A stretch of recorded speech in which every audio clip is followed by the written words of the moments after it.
विद्यार्थ्यांनो, हा प्रश्न पिंपरी चिंचवड पोलीस 2024 साली आलेला आहे. पोलीस भरती परीक्षा लवकरच होणार आहे, त्यामुळे परीक्षेत आलेले प्रश्न घेत आहोत. त्याच धर्तीवर प्रश्न येतील. हा नफा तोट्यावर आधारित प्रश्न आहे. 1260 रुपयाला गाय खरेदी केली. तिला घरी आणण्यासाठी 140 रुपये खर्च झाला. पुढे ती गाय विकल्यामुळे 15% नफा झाला. तर ती गाय किती रुपयास विकली असेल?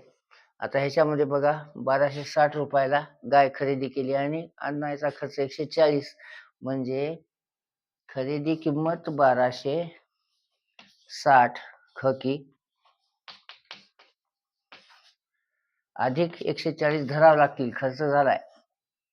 काय येईल मग? शून्यला शून्य, 6 4 10 ला शून्य, हातचा आला 1, 1 1 2, 2 1 3 आणि 1 ला 1. 1460 सॉरी, शून्यला शून्य, 6 4 10 ला शून्य, हातचा आला 1,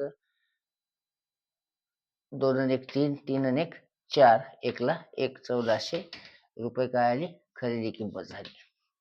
आता काय म्हणलं त्यानं? पुढे ती गाय विकल्यामुळे 15% नफा झाला. आता 15% नफा झाला म्हणजे 100 पैकी 15 रुपये, 100ची वस्तू खरेदी किंमत असेल तर नफा 15 म्हणजे 115 झाला.